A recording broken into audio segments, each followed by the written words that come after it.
The mind is the bridge that gives us the feeling that we are the body.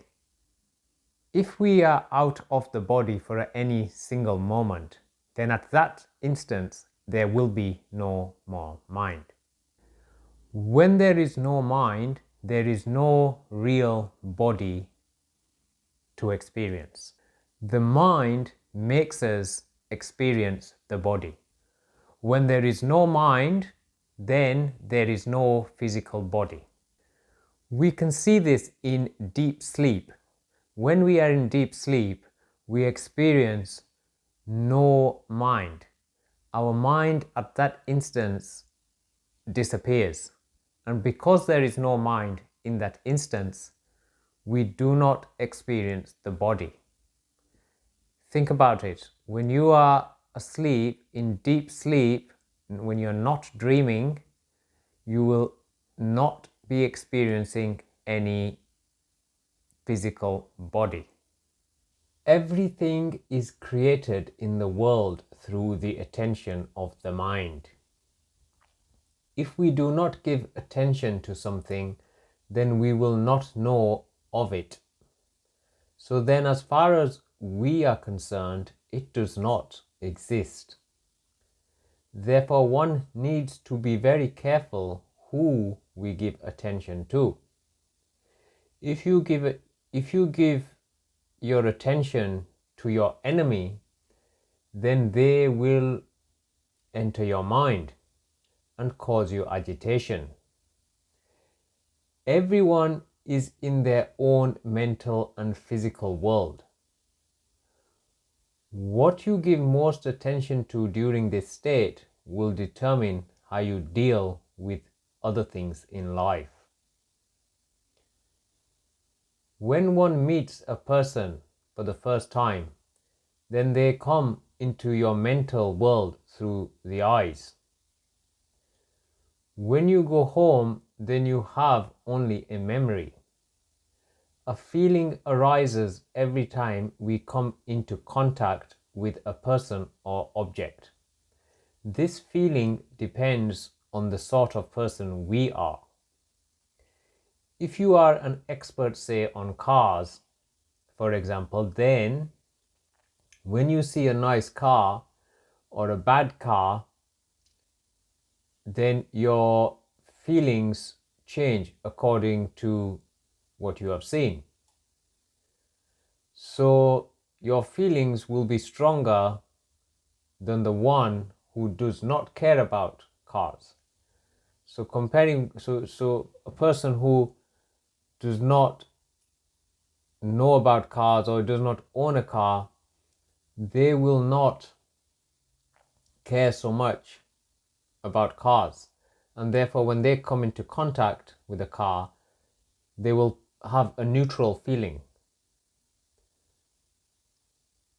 One is always searching for good feelings and therefore keep searching for things that will give them that same feeling. One is driven by feelings of like and dislikes. We try to find feelings that we like and try to run away from or hide from feelings that we dislike. One needs to develop the mind to concentrate on a single object. This will make the mind sustainable on the one object. If the mind is sustained on a single point or object, then you are not aware of other things or other objects. The visual perception would disappear if you focus your attention on a single object. In the same way, the thoughts will disappear when you focus on the one object. For instance, on the breath, that could be the object of focus. Should you try this, then all other agitations in the mind will start to subdue and disappear. One can become the master of the self rather than be the slave as one is right now. Right now, we follow what the mind wants. We do what the mind wants us to do. We have to remember, we think we are the mind, but we are not the mind. We are the consciousness, or the soul, or the spirit, or you may call it the being, that lives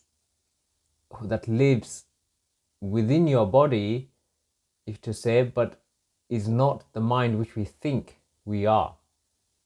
The power is in the mind, not anywhere outside. One has so little control of the mind, and one realizes that one just does not have any control of the mind if one just stops to have a look. This means one is not conscious of the here and now. Wisdom is to know that a thought process or a thought arises and then it disappears. Just observing the thought arising and passing, one will become wiser. One needs to know change and know it is with wisdom. Then one will know that one will not only get a promotion but will also get fired as well. We have to look at both sides of the coin and not just the one. If one is suffering, then one is not wise. The wise do not suffer with pain and happiness, gain or loss. They may feel physical pain in the body, but there is no mental pain for them, as they realize and have understood how the mind works, and they understand that they are not the mind. They are the consciousness, the being that sits behind.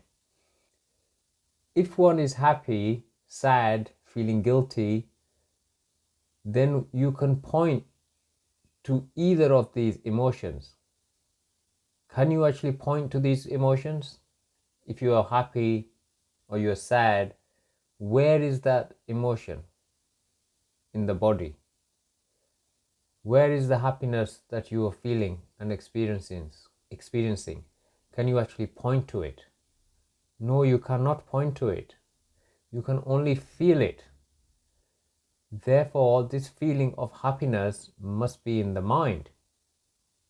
This feeling of guilt or feeling sad is nowhere to be seen on the physical. It is in the mind. So the mind is where one feels everything, and therefore we should pay more attention to the mind and see how we can fix the mind in order to fix any agitations within it.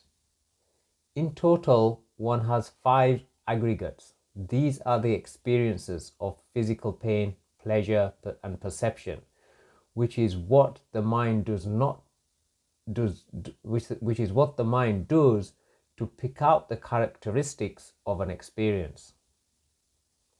The remaining aggregates are mental formations: thought, guilt, fear, desire, and consciousness, and the consciousness is on which all these are played.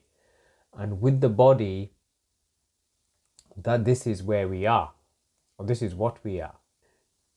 Great minds are not thinkers, they are silent, so they can see clearly. The reason one cannot stop thinking is because it is our blanket, and without it we are in fear. Happiness and sadness are created by thought. You were created by thought. You thought about buying a house and that is why you bought it. Or you thought about buying a car or a phone and that is why you bought it. Whatever you see or hear, the mind knows that you are seeing or hearing.